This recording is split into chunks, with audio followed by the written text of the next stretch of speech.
the system. We have complement. We have, oh, sorry. We have complement, adjunct, and specifier.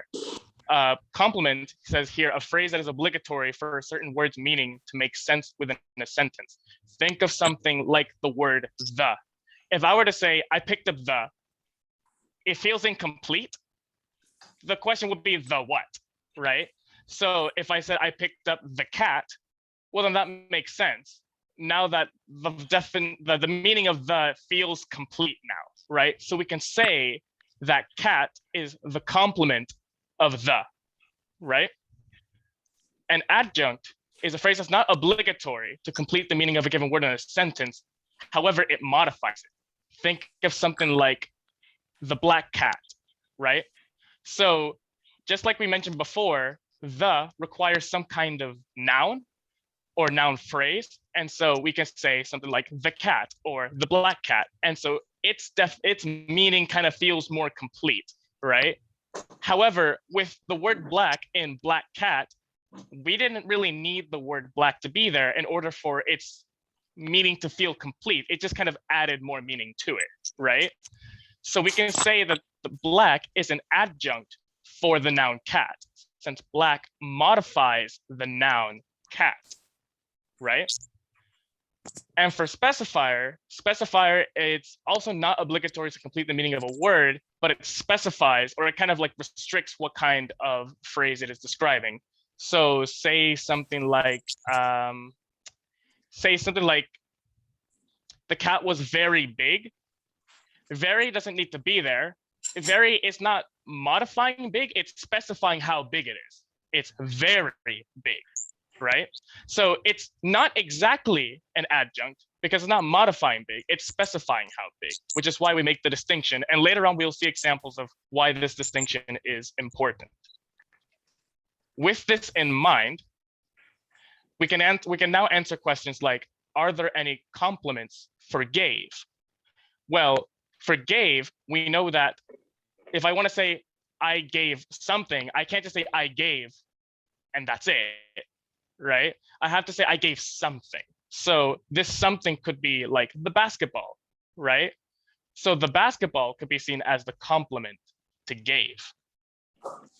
And then we can answer equivalently for stuff like adjuncts and specifiers. And we could expand this to all the words. So we could also see for basketball, are there any complements? Are there any adjuncts? And are there any specifiers? There doesn't seem to be any adjuncts because there's no words modifying basketball. There doesn't seem to be any complements because basketball itself doesn't require anything extra in order to complete its quote unquote meaning, right? It's just kind of, you could just say basketball and we're good, right? However, it does have a specifier because the word the is specifying which basketball, right? It's saying the basketball, right? So one could say that the is the specifier of basketball. Now from here, we can expand this to something a bit more general, right? Now that we have complement, adjunct, specifier, we can start talking more about the abstract notions and the more syntactic components, right? So let X be a syntactic category, something like a noun, a verb, a determiner. There exist three distinct projections for a syntactic unit.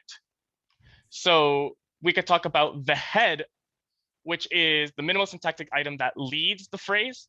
So for example, in Jonathan gave the basketball, if we wanted to describe something like the basketball, there seems to be some kind of relation between them, say that they are a phrase, right? Well, the basketball seems to be leading the phrase because that's kind of like where most of the meaning is. It seems to be like, you don't need the, you could say a basketball. It seems like basketball seems to be leading it, right? So we could say that basketball is the head. The phrase is the maximal group of syntactic items that together share the properties of a particular syntactic category, namely that of the head. So to figure out the syntactic category of a phrase, we can kind of see which properties of the words within it are kind of leading the pack. So for example, the basketball, right? So if we were to reduce this sentence to say something like, Jonathan gave the basketball, is there something we can replace the basketball with while keeping the the sentence grammatical, right? We just change it for words. Well, if we change it for a determiner like the, and say like Jonathan gave the, or Jonathan gave a, it still feels incomplete. But we can replace the basketball for something like a pronoun, something like Jonathan gave it, right? And that is syntactically well formed. So because of that, we can say that whatever this phrase is, it seems to act like a noun phrase. And the noun here, there is a noun within the phrase, it's a basketball. So it seems like basketball is the head of the phrase, but the whole phrase is also acting with all the properties of a noun phrase. As for X bar, we'll get into that a bit later. Just note that this is not necessarily something that's quote unquote visible within the sentence itself. It is just a syntactically necessary intermediate unit. We will see why very shortly. So now we can go back to the sentence and we can say, oh, is gave, the word gave, a phrase, head, or none, right? Well, we see that we can replace gave the basketball to Amy yesterday with slept, right?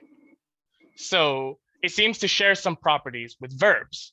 And so we could say, oh, this whole end of the sentence is a verb phrase, but by replacing the whole phrase with each of the syntactic categories here, the only one that makes the most sense is to replace it with a verb, right? And the only verb here is gave. So it seems like gave is a phrase, is a head, right? And in fact, it's the head of the whole predicate, or I guess predicate in terms of how it's usually taught within school, right? And we can make similar questions to stuff like the basketball, or even stuff that doesn't make a lot of sense, like gave the basketball, right? Gave the basketball might not seem like a whole phrase, but it's definitely not a head either. A head is usually composed of one unit, right? Or one word, or one morpheme, etc. So if a head is run by 3 words, it's probably there's something wrong, right? From here, let me see where we're going from here. There's one last thing before we get into the main course of X-bar theory, and it is the projection principle. The projection principle, I kind of hinted at it earlier, but it states that the properties of a particular syntactic head is expressed at every one of its projections. Remember that the projections were the head, the X bar, and the phrase. So say that there was the word the as a determiner, then its determiner phrase is going to have all the properties that its head has, in this case, the word the.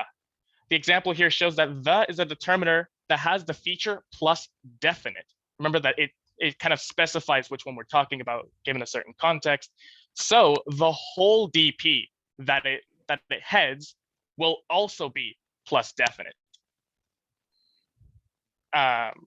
So far, how are we doing? Great to Alright, me. then. So, but if you have, if any of you, if you had any questions, I'm pretty sure that Michael will be more than pleased to answer them, or we'll try to do yeah, our best. I know I might be going a bit fast, but there is quite a bit to go through, which is why I'm kind of speeding up. So now that we have all the preliminary stuff out of the way, we can finally talk about the main course, X-bar theory. Let X and Y be syntactic categories like noun, determiners, verbs, etc. X-bar theory lets us combine the syntactic components in the following 3 ways. First, we have the big one, the complement rule. This is essentially, we have some X bar, and X bar turns into, or I guess, yeah, I'll say turns into some X and followed by a phrase, right? This diagram here just states that if you were to make it a tree, right, then let me see if I can get a, let me see if I can do this. I only learned how to do this recently. Yeah, so it essentially says that these 2 pieces will be right next to each other. So if, let's say these were 2 words, then these 2 words would be right next to each other in the sentence, right? Sisters. Yeah, sisters, yeah.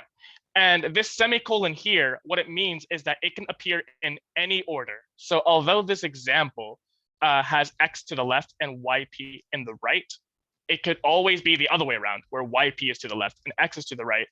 The rule doesn't specify that it has to be in any order, but let's keep that in mind, right? Let me see if I can do this. All right. The next one is the specifier rule, and this will tell us where specifiers will appear and how they look like, right? So the specifier is the XP, right? And sorry, the phrase is the XP, and it turns into an X bar and a ZP, where Z is just some other syntactic category, right? And the last one is the adjunct rule. And this one is the interesting one, because if you notice, it's the only recursive one, right? Notice how we have an XP on the top and we have another XP on the bottom. So this XP, if it is an adjunct, it will generate the XP on any side, and this WP is the adjunct. So if we were to have something like the black cat, here we could say would be the noun phrase. To the left, we'd have another noun phrase, because if X is N, then this X also has to be N. This WP could be the adjective phrase. And in English, this will be the other way around, like WP to the left, XP to the right. But, well, would it? I'm not sure. Point is that the adjunct rule is the only recursive one. And this will be really important for when we're kind of refining the X-bar theory within our program, that the adjunct one is the recursive one. The complement rule will take advantage of arguments much more than the other two rules. And the specifier rule is, well, we'll see how that gets important.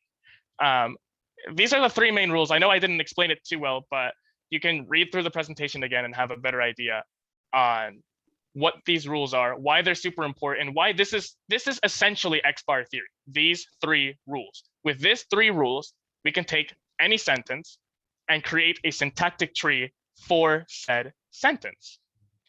And here we have an example. And in here, we will actually be focusing on a phrase, which is kind of convenient that I think it was Hilton who mentioned that the project that we're going to be doing doesn't necessarily need to have sentences. It could just have phrases, right? So let's take this verb phrase, loves basketball, right? And we'll have like a little animation that kind of shows us the steps.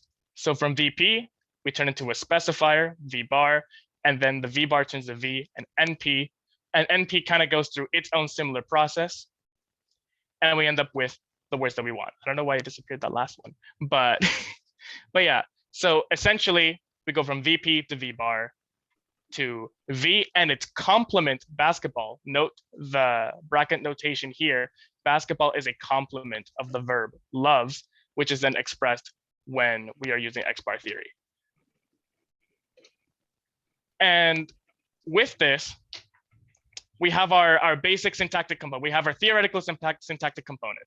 We have our words, which is going to tell us everything we know about the words. We use those words within X-bar theory. And with the implementation of the rules, we can implement syntactic structures, which can then be judged with our grammaticality judgments. And it would be great if we could just stop here, right? Because, then we just have the rules and that's it, right? But there is a problem. There is a problem because it overgenerates, like we mentioned before.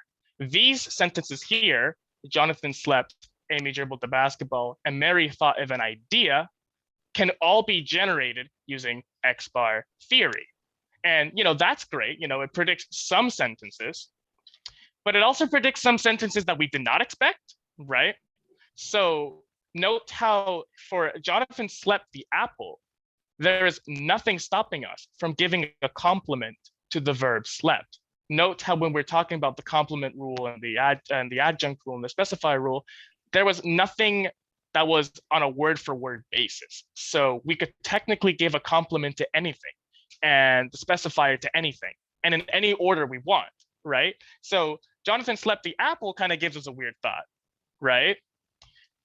We also have the case that we can just ignore complements, like in the sentence, Amy dribbled, right?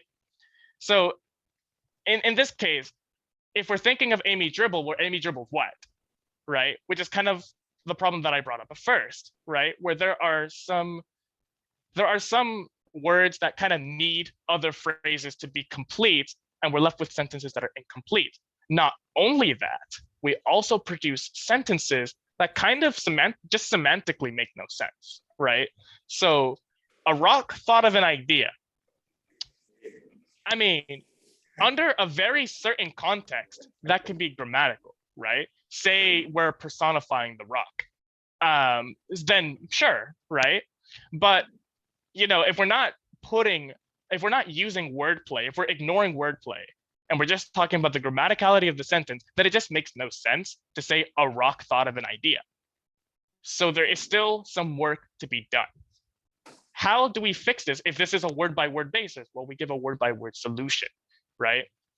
The problem seems to lie within the verbs themselves. And now this doesn't only apply to verbs. For this presentation, we will be focusing just on the verbs. From the data we've seen in the previous slides, they seem to require a specific number of arguments. Like in the case of Amy dribbled or Jonathan slept, the apple, they have the wrong number of arguments. And these arguments need to be of the right syntactic category, right? So say we had a sentence which is perfectly, for now, X bar can produce this. Amy dribbled under the bridge, right? Where under the bridge is acting as the complement of dribbled. That doesn't make sense at all, right? So there needs to be a specific syntactic category for these arguments as well. They also need to have a semantic category and a semantic type, which we will get more into later on. But namely, they're just the ideas just have to kind of fit in. So for example, a rock thought of an idea, it doesn't really make sense because a rock can't really produce an idea, right? Nor can it think in the first place. Let alone do most things that a person can do. So that needs to also be kind of encompassed within our system. So this is where argument structures come in. We want this because we need the lexicon to kind of filter out all these unwanted sentences. And this can only be done on a word for word basis, which means it has to be done by the lexicon. So first we need to see that the verbs need a specific number of argument structures. These are really just the amounts of argument structures that a verb can have, right? So we have something like Jonathan left, where left by itself cannot work. There needs to be a subject, say Jonathan, right? So this sentence has one argument. For sentence 3, Amy won the game. Well, won by itself doesn't work. If I say won the game, you're gonna ask who? And if I say Amy won, well, Amy won what, right? So it looks like this verb needs 2 arguments.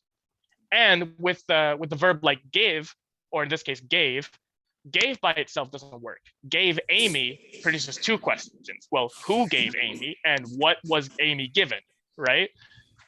So here we need 3 arguments. And as far as we know, this is the most number of arguments a verb can give. And in fact, this is the most arguments a predicate can give. So we will never need to go anything past 3. Sentence 1 is an interesting one, which if you're interested in, you can see the slides after the end card, or I think we'll go to it later as well. When we have something like it rained, it is not really referring to anything. So it just seems like you could just say rained. And in fact, in Spanish, you can. For the life of me, I don't remember what it is in Spanish. But in Spanish, you just ignore the subject entirely. So we could say that rain as a verb doesn't require any arguments at all. So we can have verbal argument structures of 0, 1, 2, or 3 arguments. They also differ in the types of arguments that they require. So using similar sentences as before, we see something like Jonathan cried. Well, cried requires a DP as a subject, right? Well, there needs to be someone doing the crying. And that's usually, if not always, expressed by a DP. So we say that the argument structure requires 1 argument, and that 1 argument must be a DP. And you can kind of see the same kind of logic with 3 and 4, where we have, for example, with 3, Amy went to the bar. I did not highlight with Mary because with Mary, notice, is not necessary to complete the meaning of went or to complete the structure of went. We don't need with Mary. I could just as easily say Amy went to the bar and it's fine. So it looks like we need a DP subject, and to the bar is a prepositional phrase. So it looks like we would need a prepositional phrase. I also put adverbial phrase just in case we want to say something like Amy went away. But each word will kind of figure out which what's the word I'm thinking of? Which syntactic categories it needs. This selection of a certain syntactic category is called C-selection, category selection, from what I imagine. I don't know if it actually means category selection. That's kind of what I think it means. And it kind of helps out. It kind of helps out with remembering like how to use it. Yeah, I think so. Yeah. Yeah. So the other thing is to talk about semantic categories. I put them in quotation marks because it's not exactly what they're called, but it's to kind of give an idea of what we're trying to get at. So let's look at these couple of sentences. So something like Jonathan ruined his marriage with Amy. Well, ruined requires two arguments: someone to do the ruining and something to have been ruined, right? So Jonathan seems to be the ruiner, and the marriage with Amy seems to be the thing that is ruined, right? I hear someone laughing, but I mean, that's okay. an amazing example. So, and yeah, so like the thing is, if you notice, if you like read through the presentation entirely, there is a hidden story with, I don't know if you've noticed, but I've been using Jonathan, Amy, and Mary this whole time. This goes through the whole presentation. There's a consistent.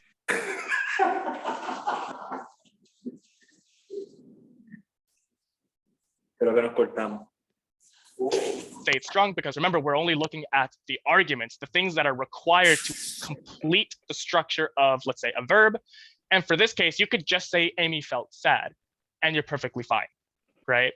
So for feel or felt in this case, there needs to be someone doing the feeling and some kind of emotion in this case that's being felt, right? So Amy here is satisfying the feeler, and sad is satisfying the thing being felt or the emotion being felt. And you can kind of look at sentence number 3 and kind of see that there's a similar relation going on, where like not only is it that these lexical items are requiring a syntactic category and that they require a certain number of arguments, but they have some semantic things that they have to satisfy. There's some semantic things to satisfy. These semantic things to satisfy are called thematic relations. And this is also stored in the lexicon for each word.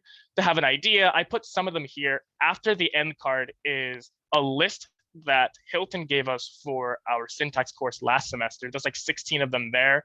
Oh, and no. to be completely honest, different sources have different definitions for these, like very subtle differences, and they could be like, you know, the make it or break it kind of differences as well. I remember plenty of class where we'd be like, oh, this is obviously a theme, and it's like, well, not really. And then, yeah, so you know it, but they tend to be consistent with each other, especially agent, and I think especially theme. Those two tend to be really important, especially theme, right? And once the presentation keeps going, you can kind of see why that is.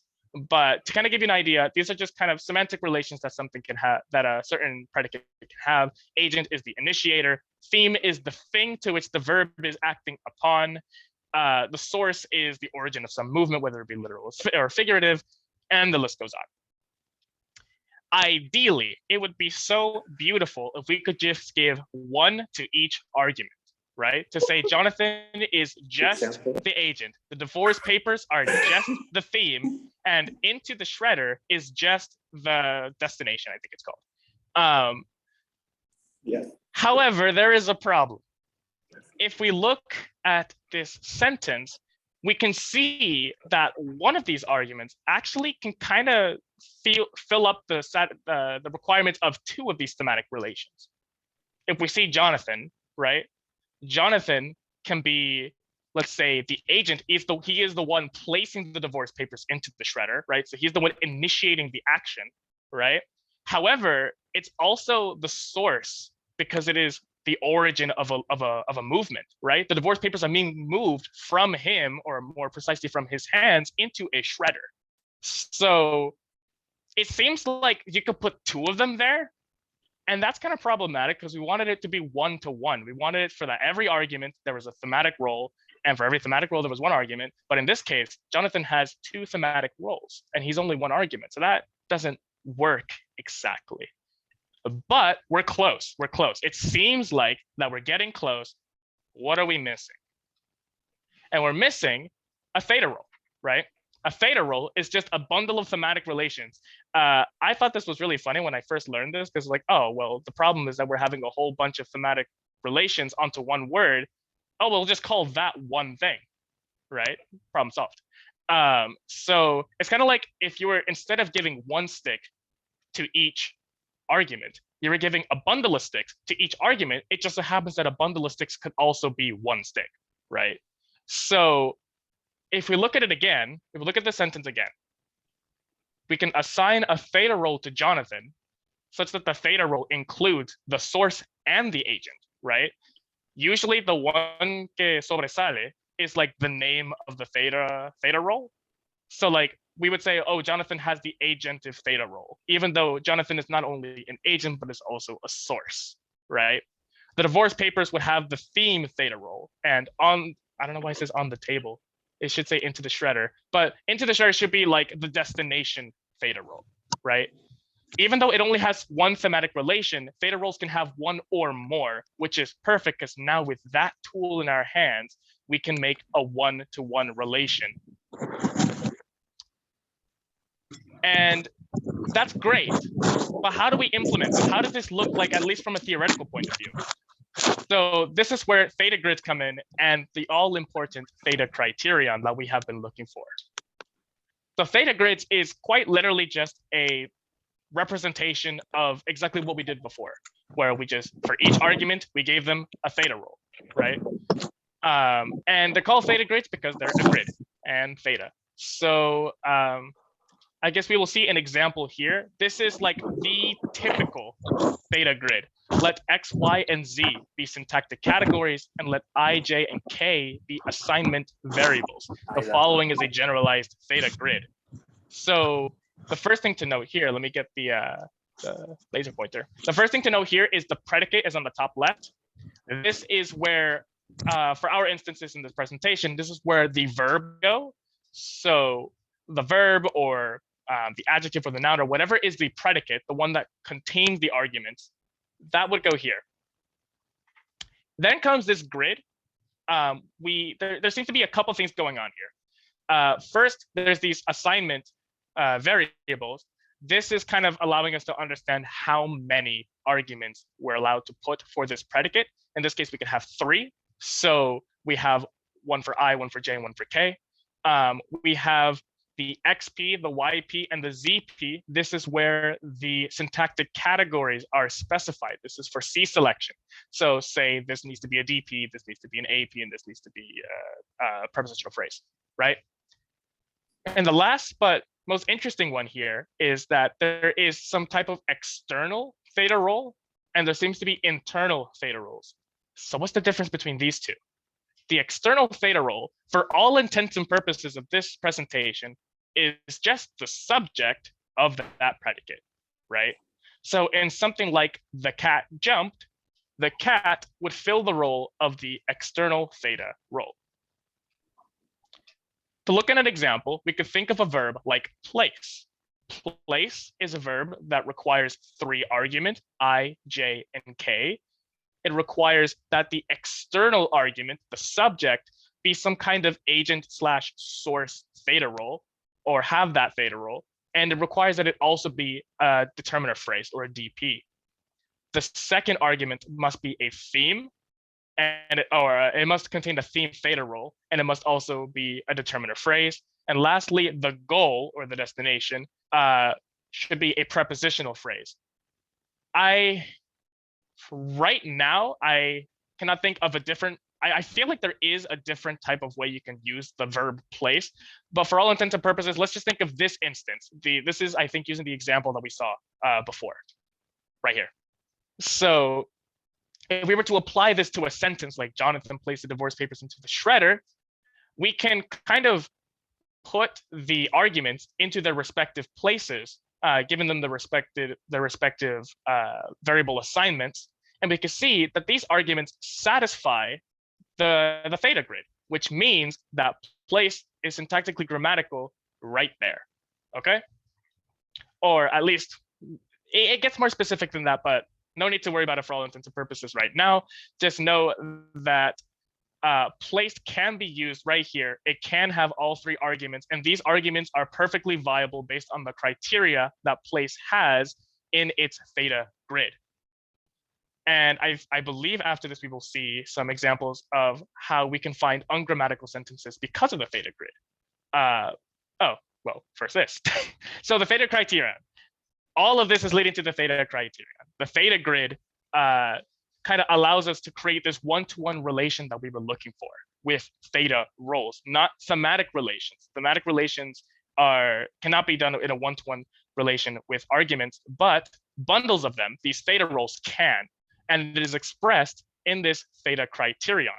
Stated, each argument is assigned one and only one theta role, and each theta role is assigned to one and only one argument. This is really important to kind of remember that this is a one-to-one relation. You can't have 2 and 1, you can't have 1 and 2. So for example, here we have that a certain argument, say Jonathan, is given one and only one theta role, the agent source theta role, and the agent source theta role is assigned to only one argument, to Jonathan. The same can be said for the other two arguments, but this one-to-one relation is very important because now we can formally define why these words, why these lexical items need specific argument structures, they need specific syntactic categories, they need specific thematic roles, et cetera, right? To see how we can make some grammaticality judgments that are more correct than just X-bar theory alone, these next couple of examples are all sentences producible by X-bar theory, but restrained based off of the theta criterion. If we have a sentence like Jonathan slept the apple, we can see that this sentence is ungrammatical since sleep only requires one argument and the apple is attempting to be the second argument, right? So we see here that there is a fault because the apple is an argument and it requires a theta role, but sleep doesn't have a theta role to give it. Thus, it breaks the theta criterion because that one-to-one relation is not there. So that kind of fixes if there's too many arguments. Now, if there's too few arguments, this also fixes it as well. Amy dribbled is ungrammatical since dribble requires 2 arguments, but the sentence only provides it 1. It only provides it the external argument, Amy doing the dribbling, but it doesn't tell us what she is dribbling. So there is this thematic relation that is assigned to no argument, thus breaking the theta criterion because every thematic relation needs to be assigned to one and only one argument. Thus the theta criterion is broken and the sentence is deemed ungrammatical. Now for this one, it needs a bit of an explanation. You can kind of see the index here. This is kind of going off the idea that wordplay is not being used. There's no wordplay in this sentence. We have a raw thought of an idea. Now, based on the theta criterion, it is ungrammatical since while there is the one-to-one relation between argument and thematic, or I guess theta role, the type of theta role is not correct. A rock cannot be seen as an experiencer outside of wordplay. If we're trying to be literal, I guess, then a rock cannot be an experiencer because a rock does not have the capability of experiencing. Thus, it fails that thematic relation and thus cannot be assigned the theta role, which means overall that this theta role does not have an argument assigned to it, therefore breaking the theta criteria.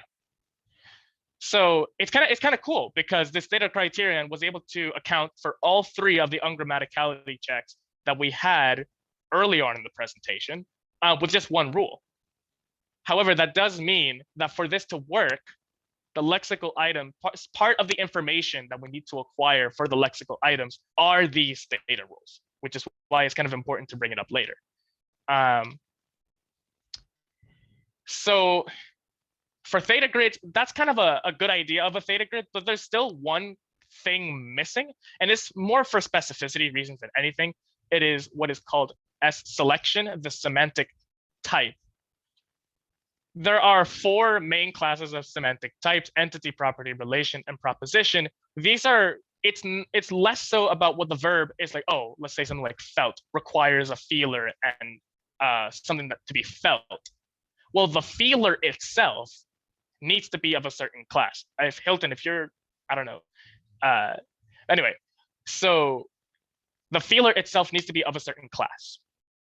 And so we could see that it would have to be an entity, because if we had a feeler that was a property, I don't even know how I could begin to make a sentence that has that example. But that's kind of the idea, right? That it kind of gets those obvious stuff out of the way.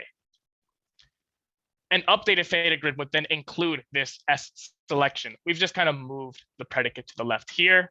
This expresses the syntactic category of predicates. So let's say this was the verb placed, and this W would be a V for a verb. This tells us the argument structure, how many arguments we have. This tells us the C selection, what syntactic categories they are. This tells us whether they're an internal theta role, whether they're an external theta role. And this tells us their semantic type, each one of their semantic types. For example, if we have the verb place for the sentence, Mary placed the engagement ring on Amy's finger, we see here that place, just like before, requires 3 arguments. The first one must be a DP, the second one must be a DP, and the third one must be a prepositional phrase. Their theta structure must have an agent source theta role, and it must be external. The second one must be a theme and internal. And the third one must be a goal and also internal. The first 2 must be entities. Mary is, well, an entity. An entity is exactly what you think it is. It's just like a thing, right? So we have Mary and the engagement being entities, and a property on Amy's finger. Note it's describing the location of the placement. So it is a property of the argument or I guess the predicate. So that's why we say that it is a property more than anything. And this would be the case of us substituting the words into the argument structure, thus satisfying the theta grid. Essentially, the theta criterion as a whole is if the theta grid is completely satisfied, then we have one more filter to say, hey, now it's grammatical, because not only did X bar theory generate it, but the theta criterion approves of it. So we're good. Which is then expressed here. This is the updated syntactic component. We start with the lexicon, now knowing that the lexical items, part of the information that we need is this theta grid, or these theta grids that we need from the lexical items. We need to get them from the lexicon as well before putting them into the combinatorial system that is X bar theory, right? X bar theory generates the sentence, puts it through the theta criterion. The theta criterion is what says, hey, that sentence is allowed, that sentence is not allowed. And if it is allowed, if it passes the vibe check from theta criterion, then it is considered grammatical. So when it comes to what is important for this component that we're trying to create for this project, that is kind of the explanation as to why argument structures are super important for us to obtain from the lexical items, and the specifics of the argument structures that they need, the syntactic categories, the semantic types, and the theta roles. We need all of that in order for a sentence to be proven to be like purely grammatical. Thank you. And if there's any questions, doubts, concerns, jokes, I guess, now would be a good time. After this card is just more of just extra information on some specifics from here. I don't know if you noticed the little indexations on the bottom. That's just if you knew about syntax and you might have come up with a counter to it, then that was kind of like explaining that counter. But if there's any questions, anything you want me to go through again, I guess you could just bring it up now. Thank you. Michael, I do have a question, and Yes. it's related to the sentence, Amy placed the ring. This one here? And that's right. because Okay. I feel that Mary is more of an agent than a source. Source I associated with places, flying from New York to San Juan, for instance. Then I would say New York is the source and San Juan is the goal or something like that.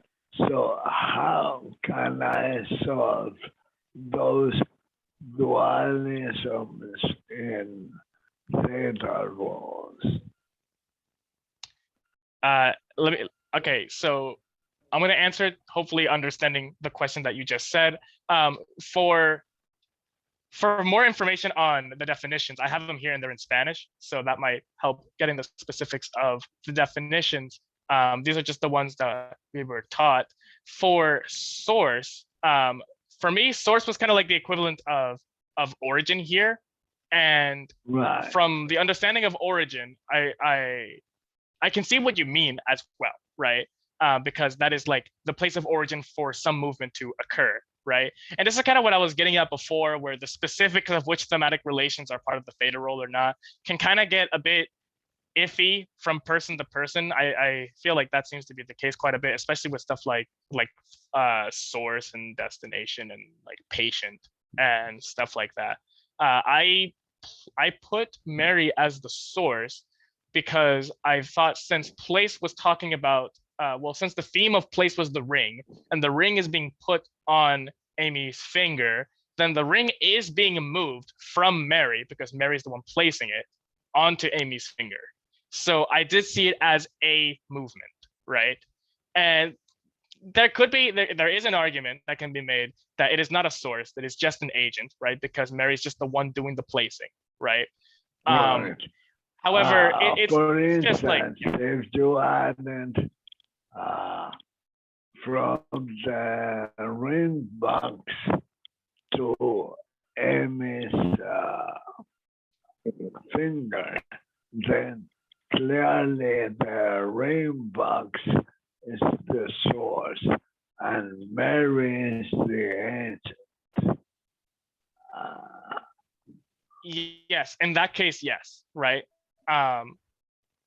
Yeah, so yeah, you could make the argument that it's not a source, right? However, the point kind of still stands in the sense of like, you can have arguments that have multiple thematic relations. I was just trying to get that point across with the example, but I do understand what you mean with Mary. Like, I do understand the argument of Mary not being a source of just being an agent. Yeah, Hilton. exactly.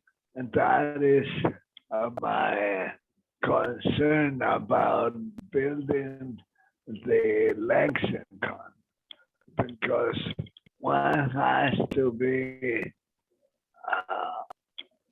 very flexible, but yeah, not so much to become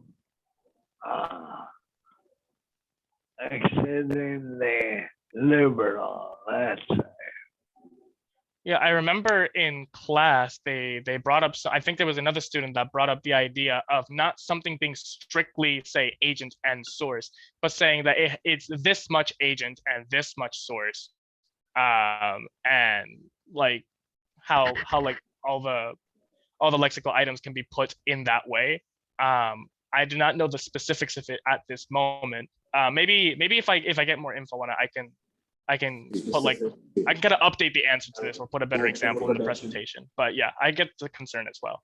If I may, Michael, if you let me say something. Yeah, sure. The whole thing with thematic relations versus theta roles. Thematic relations are really specific. And probably for the scope of our project, is probably beyond the scope of our project. It's good to have in mind that there's a distinction, and that one argument although it's assigned a single theta role, may actually play like different, different relations. For example, in that table that you're showing right now, for the origen o fuente, okay? There's an example there. Laura le compró el auto al vendedor, okay? So if you, I don't know if you see the example, it's in that chart is by origen o fuente. It's in, Yeah, it's this one here. Yeah, So exactly. this one here. Okay. So for example, what if we posit the question, what is the what is the thematic role of al vendedor? Okay. So well, if we think with respect to comprar, which is the predicate here, okay, comprar is a typical transitive verb with an internal argument, okay, probably theme, no, and then an external argument, which is probably the agent, okay. Let's say that. Okay? So al vendedor is clearly, as you explained before, it would be like an adjunct here. So it's a constituent which adds some information, but it's not syntactically required. Okay. So, but that's interpretable. So there's so al vendedor has to have some kind of theta role. Okay. So you may think of al vendedor, okay, as probably the possessor of the car. Okay. Mm-hmm. But at the same time, you may think of the vendedor as the previous person from whom Laura buys the car. So it's the point of origin. Yeah. So it's like origin of possession. Okay. So I just pointed out as an example of probably what you were talking about, thematic relation. So actually, at the same time, you can think of el vendedor as the a possessor of the car. So with respect to the car, maybe the possessor, maybe not, maybe just the holder of the car. Okay, and it could be the origin of the transaction. Okay, the person from whom the car was bought. Okay, but but for our, in terms of theta role, al vendedor has just one theta role. Okay, we may call it origen, we may call it possessor. Actually, those are just labels. Okay, the important thing is that the each noun phrase here, or each argument or adjunct has a thematic role. Which one in particular is just a matter of nomenclature, and there's a lot of debate about that. Actually, there's no consensus about how many thematic roles, and probably the question doesn't even make sense because there are multiple ways of that the arguments may be interpreted, and there's it doesn't seem to be like a specific number of ways in which an argument may be interpreted. So perhaps there's no such a thing as a number of thematic roles. Actually, many syntacticians actually think that there are only like two proto roles, proto-agent and proto-patient, and everything else is just within a continuous scale. Okay, so which actually would make it like an infinite number of possible thematic roles of relations. Okay, so but for convenience sake, we just define a number of roles that probably are most common, but definitely that list is not exhaustive at all. And no list of thematic roles would be exhaustive enough. But since it's each argument has actually an interpretation, has a semantic role in the sentence, we use that as labels. Okay, last time I was unfortunately talking about grammatical case, which I think is even more obscure than this, and we're talking about nominative and accusative, and those are just labels. Okay, the important thing is that every noun phrase or determinant phrase, as you call them here, has one of those abstract marks. Okay, which one, if we call it nominative or we call it genitive, is just a convenient label. It doesn't matter. Okay, it doesn't matter.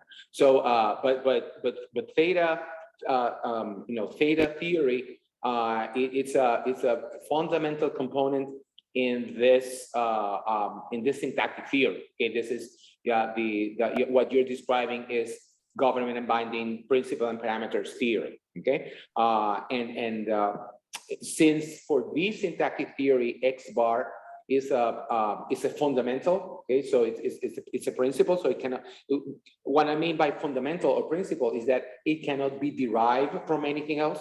Okay, so it has to be postulate, and since it's a principle and it's an over-generative principle, okay, what we have in this syntactic theory is a lot of what in syntax are called filters. Okay, so X bar, as you said, is capable of producing pretty much any set. You know, you can use any verb with any complement, okay, and produce like nonsensical, structures. But then you have filters that that would just allow the licensed representations. Okay, so those that follow all the properties of that the syntax specifies. And that is it's an interesting model. It's a very successful model for syntax. Computationally speaking, it's convenient in a way, but if you think about it, it's really inefficient because an architecture, an implementation based on this architecture that we are showing here will actually, from the lexicon, will produce any kind of structure, and then it will have to go through the Theta criterion to see which one of those structures built by X bar theory with your lexical array, will pass the test. We pass the Theta criterion test, and then that's the filters. Okay, so you actually end up generating an unlimited number of structures, from which probably just one is syntactically correct, and that is a it's a lot of of computational effort that is lost in the overgeneration. One of the improvements may call of minimalism is that instead of generating everything possible and then starting to filter, okay, both mechanisms are integrated. So you can only merge what satisfies the feature checking relationship, the agreement relationship. Okay, so it's not going to generate. There's no omnipotent X bar structure that will allow any combination, so that you have to check later on which ones are correct or not. The minimalist approach is computationally more efficient. Okay, more efficient, but but I think probably one of the best way of understanding the minimalism is actually going through this government and binding principle and parameters theory first, because minimalism is not a different syntactic theory. It's just a development of what you're presenting here, which is a module of principle and parameters. Well, first of all, I have to congratulate you. I think you have been able to condense in like 40 minutes, like 3 or 4 weeks of a syntax class, of a syntax course. Yeah, no, when you assigned me to do this, I was like, whoa, okay. yeah. But actually, I know there were questions. Isaac had his hand raised at one point, and I don't see it now. But Isaac, I don't know if you had a question, Isaac. Or something. Hello. Hello. Sí. Can you guys hear me? Sí, te oímos. Yeah. Okay. Hello, Michael. This was really cool. First of all, so I think the X bar theory and the Theta criterion was it's a really I would say it you explained it really intuitively, and I grasp it all. So I congratulate you on that. This was really cool. I wanted to ask just one question. I don't know if you explained it.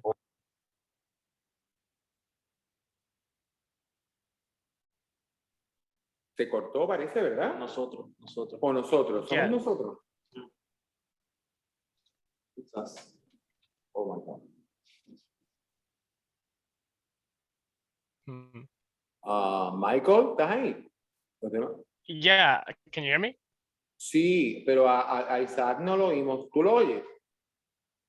No, I don't hear him. Se cortó. Ok, pues es que, no, es que aquí la conexión está bien inestable y no sabía si éramos nosotros o era Isaac. Well, en lo que vuelve Isaac, I did want to add Yeah. to what Hilton said about thematic roles. They're a way that we develop to understand, to organize, you know, the relationships that we see that surface from, you know, whatever verb arguments are required and we see, you know, part of what we acquire when we learn the verb is, you know, through the exemplar is what happens, what needs to be there for it to happen, and so we can call it that verb. And that's not just in syntax. You know, when we look at phonology, phonemes, at least in terms of production, are just idealizations. You know, in reality, they're a packet of instructions to our motor systems to tell them, okay, this is how you gotta, you know, move your tongue in this direction and do that, and that's kind of like our general target, and we're gonna get an L out of that.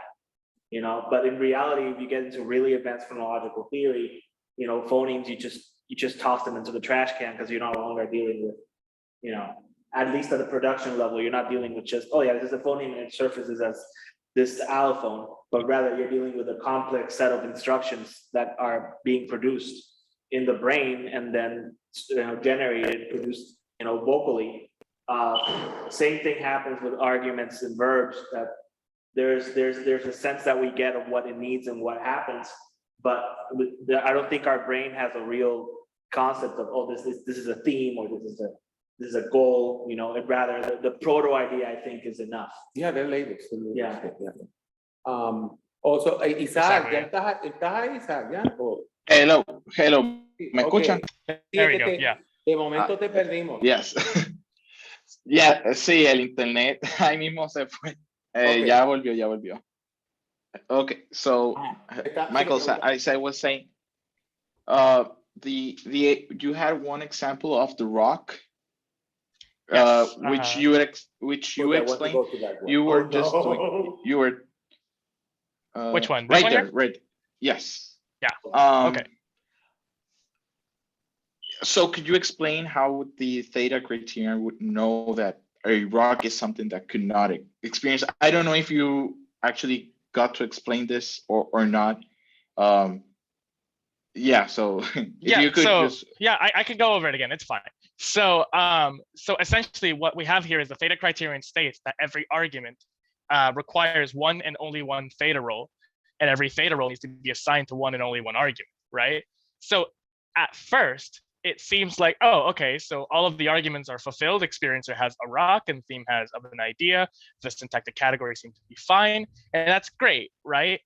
But note I put the indexation here to be as specific as possible. We're doing this without expressing wordplay, without expressing personification, right? So personification is simply just kind of, well, personifying a certain object or entity or idea or whatnot, giving them human traits or people traits. So for example, we can personify a rock by allowing it to be able to have thoughts, right? And then a rock thought of an idea can be grammatical, right? However, outside of that, outside of our intentional application of personification, the sentence itself, we see that a rock cannot be used as an experiencer, right? So a rock cannot be satisfied as an experiencer, which is what the predicate thought requires, right? So although it looks like this argument is being satisfied, it is in fact not being satisfied because a rock cannot be assigned as experiencer. As such, we have this argument experiencer empty, right? And because it's not assigned to anything, that's why we specifically said that each theta role is assigned to one and only one argument, right? Experiencer is not assigned to anything because it cannot be assigned to a rock.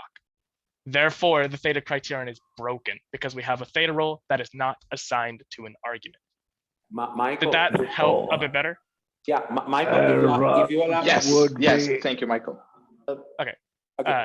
If you allow me, there's actually I was with that example, and I know Fernando wants to say something, but I just want to add something before that.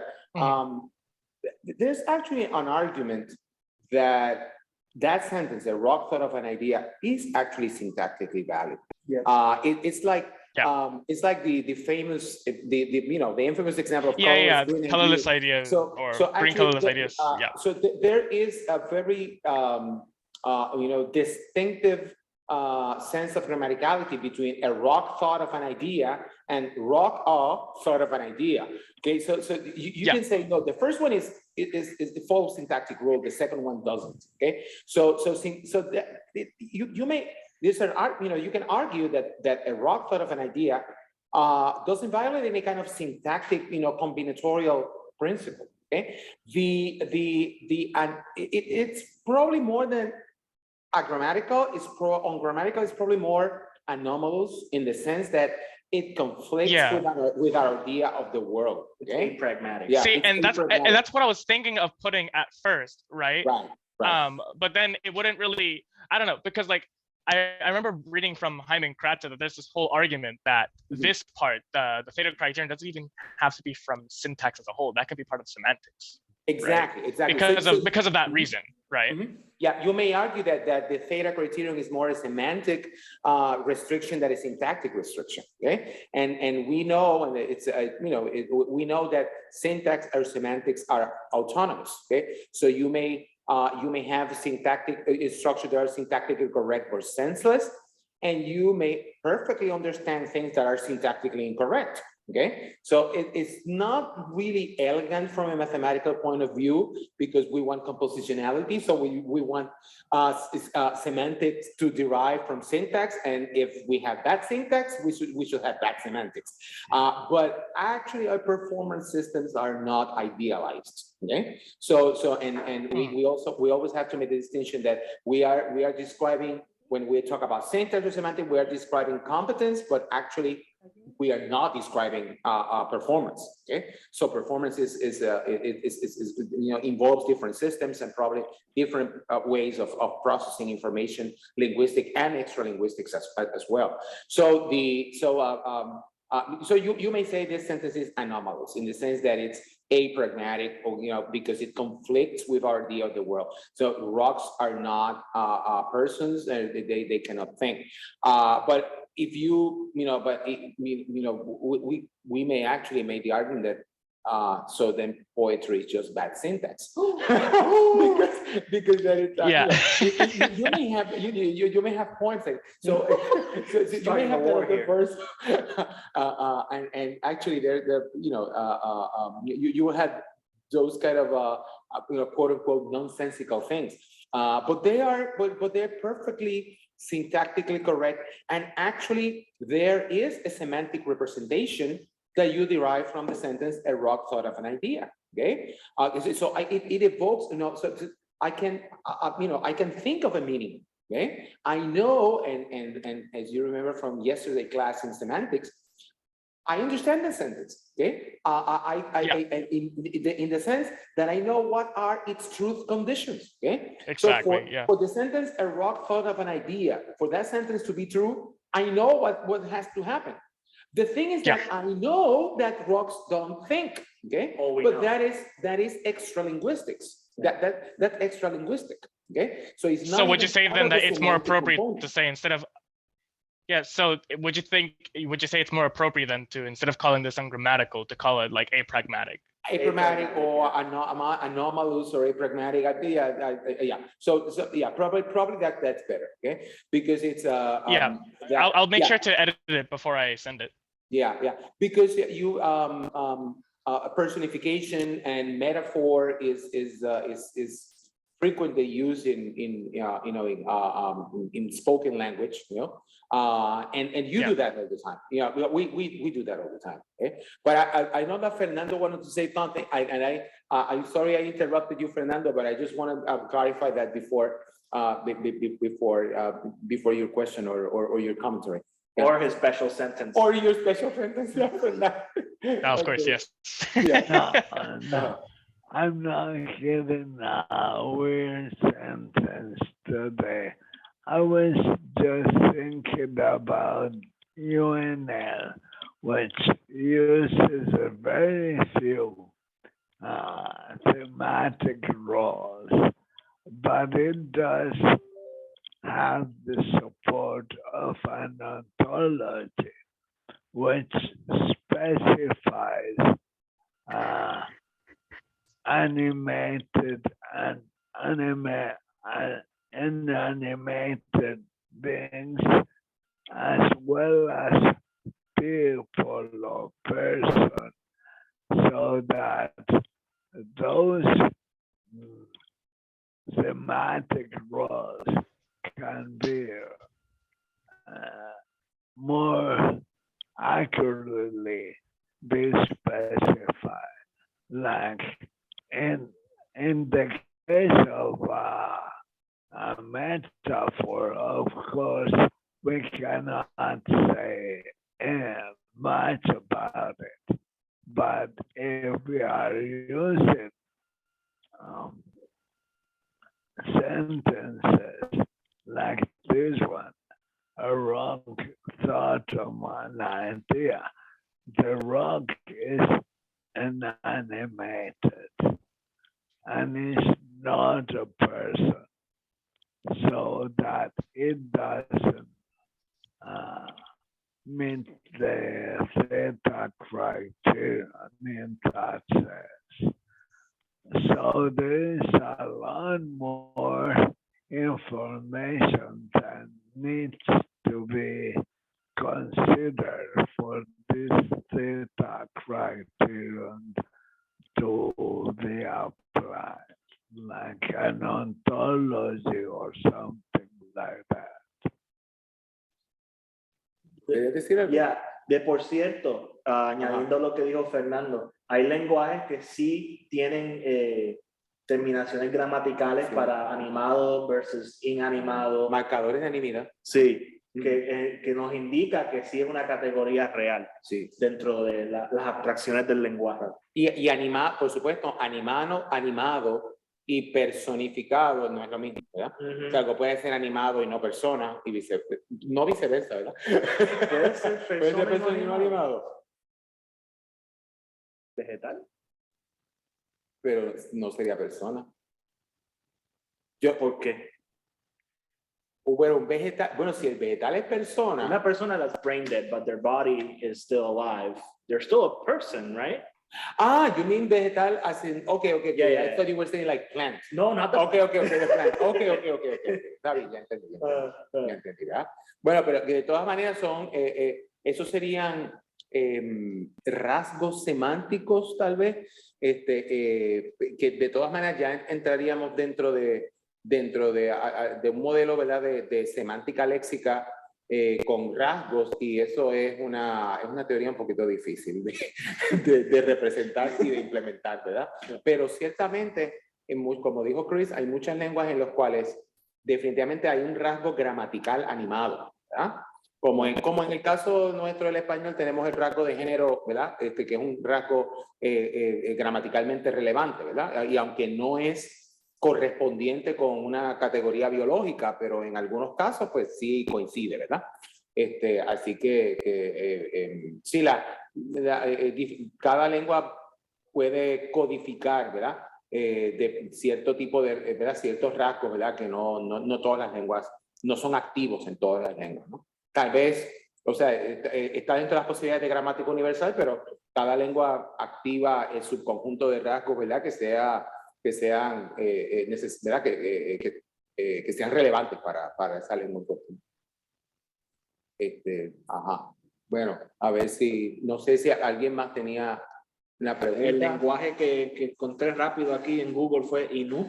y no es un lenguaje que tiene animado versus Sí, exacto. un rasgo Sí, hay unas cuantas, sí. ¿Hay algún otro comentario o algo que quieras añadir? Cualquiera de ustedes o Michael. Yeah, if there's nothing else, then I'll at least like just show what the rest of the presentation has to offer, just so everyone knows what to expect from the presentation. Ujú. Is that fine? Okay. Then if there's nothing else, if anything, you just let me know. But yeah, so let me see if I can actually get this to work. Oh, There we go. So there's got some Michael, addition. Michael, I'm sorry, Yes. before you continue, I don't know, I don't know what's media ya. Son las 6:30 ya. Okay, Michael, son las 6:30. So, Yeah. so it's so perhaps it's enough for a day. Tiene que ser. Oh, okay. Yeah, that's fine. But anyway, hold on to your presentation because actually, yeah, I know that you have more very useful information in that presentation.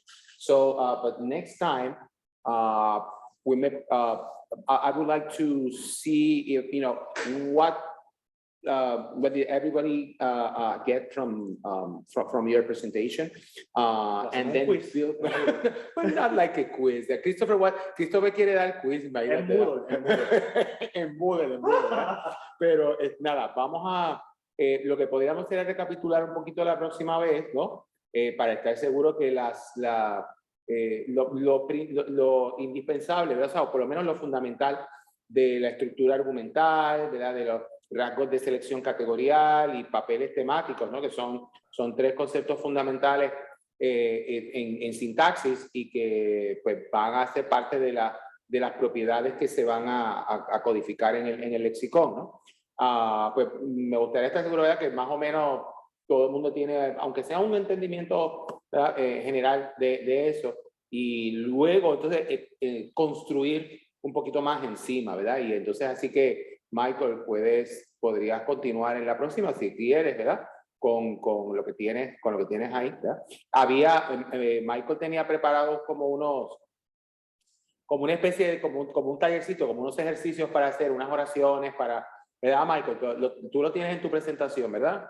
You have that? Yeah, it's the last couple slides are just like some exercises I got from the syntax book that it's based on. We may start with that next time. Okay? Y es una manera de recordarlo y recapitularlo, ¿verdad? Your presentation is going to be available on the drive, so if anyone wants to watch it, to see it again,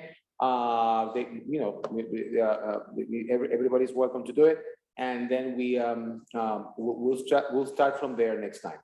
Y esperemos, ¿verdad? Que la mayoría de ustedes pueda estar en persona, ¿no? Y así no tenemos que tomarnos el café nosotros tres que estamos en overdose de café. Bueno, sí. Bueno, ¿algo más? ¿Alguien, verdad? ¿Algún comentario final? Fernando, ¿tenías la mano levantada? Yes, I want to congratulate Michael because his presentations was eye-opening for me. I didn't know how to connect thematic roles with the syntax, and so this helped me a lot and to understand much better how we can work with the lexicon. So thank you and congratulations. Sí, yo creo que, bueno, un trabajo estupendo. Yo, como les dije, en broma y en serio, ha condensado 3 semanas casi de un curso de sintaxis, ¿verdad? Así que te felicito, Michael, y también felicito a todos los que han estado oyendo y participando, porque es abstracto, ¿verdad? Y para muchos de ustedes es la primera vez, ¿verdad? Que se ponen a esto. Así que si se perdieron un poquito o algo no entendieron, pues quiere decir que, o sea, está bien, ¿verdad? Está bien. Vamos a seguir hablando de estas cosas, ¿no? Y poco a poco se va construyendo el entendimiento. ¿Está bien?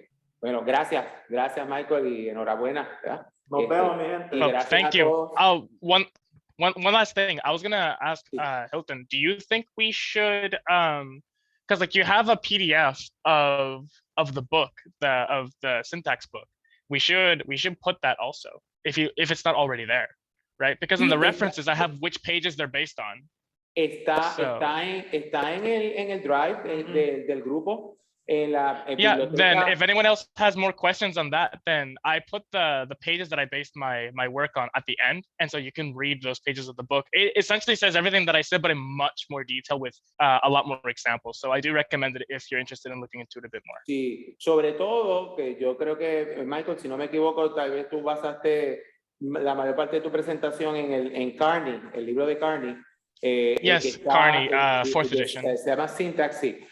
El que está en PDF disponible es la tercera edición y corresponde al capítulo 8 de teoría temática. Sí, nos vemos. El sábado te voy a mandar el título.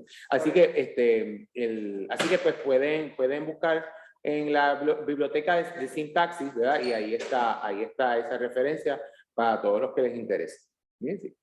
Ok, bueno, pues no sé si no hay nada más, pues terminamos aquí, ¿verdad? Y muchas gracias a todos y nos vemos entonces en la próxima semana, ¿verdad? Todos los que quieran y puedan estar presentes, pues nos vemos aquí en Stephanie 103, ¿verdad? Y gracias a todos y buenas tardes. Buenas tardes. Buenas All tardes. right. Buenas tardes. Buenas Hey, tardes. Hilton, one last thing Gracias, before you go. Michael. Sí, ajá. Yeah, so I was talking with a classmate for the semantics class. I think the homework that you have for chapter 3 is due soon. I don't know if, because I think you mentioned moving the due date for that. Sí, So, porque estamos 2 días estamos 2 clases atrasados. Sí. I yeah, just have so to it was just, update it's just a classmate mentioned it because they just want to have the time to be able to finish it. So, Yeah. all right. But I think I changed it already. I can double check it, but I just bring it up just in case. But I'm pretty sure I did, but if because I know not, you changed the one you changed homework 1. I do remember that. I don't know if you changed homework 2, but homework 2. Okay. Está bien. Déjame ver. Yeah, I may have done homework 1. I may have changed homework 1, but not 2. Okay. I'll check into all right. that. Thank you. Okay. Nos vemos. Gracias, Michael. Have a good one.